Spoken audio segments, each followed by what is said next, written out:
Да. Саня, расскажи, какие у тебя ощущения перед таким значимым событием, как Гран-при Атлетико Альянс?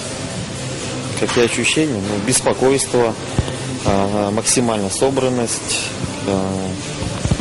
Ну, я даже не знаю ощущения. Приятные, хорошие ощущения, потому что давно таких не было. Собирается. Не, ну на самом деле. Не, ну это приятно, потому что все же, когда есть сильные, ну, беспокойство больше. Страх-то, ну, там же спорт, это тоже сильные очень спортсмены, конкуренты будут. Это, конечно, Журос и Роберт Петракович, вот эти самые сильные. Я даже не знаю, кому я больше предпочтение отдал бы.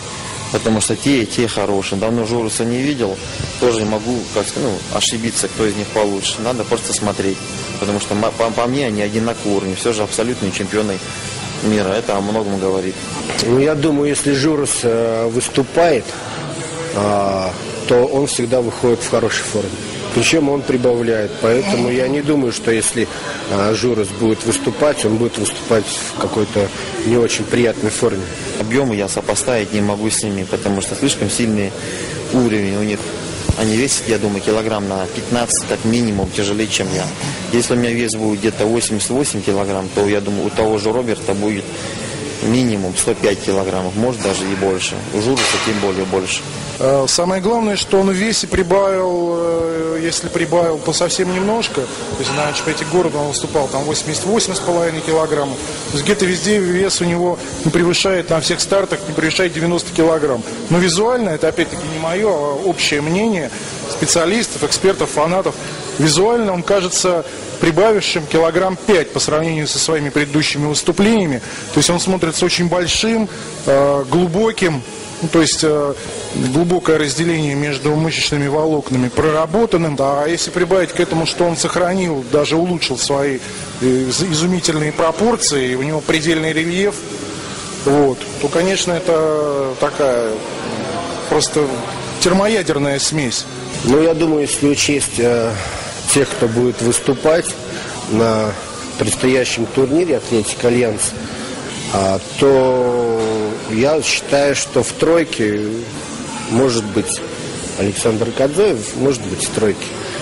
За первое место трудно сказать, будет ли он бороться. Опять-таки нужно видеть. Мы не видели ни того же Журоса уже давно, да? Мицкус был, я видел его весной, он был в достаточно хорошей форме. Ну, я не знаю, трудно сказать, потому что, знаете, много рассуждений в интернете, так, друзья, знакомые. Надо просто сравнивать, смотреть, потому что, сами знаете, отдельно каждый смотрится чемпионом. Но когда сравнивают, к сожалению, где-то кто-то теряется, слабые места. Надо просто сравнивать. Надеюсь, что в сравнениях я буду достойно смотреться рядом с ними. Мой прогноз, наверное, будет не очень объективным, потому что все-таки я очень хорошо отношусь к Саше. Вот.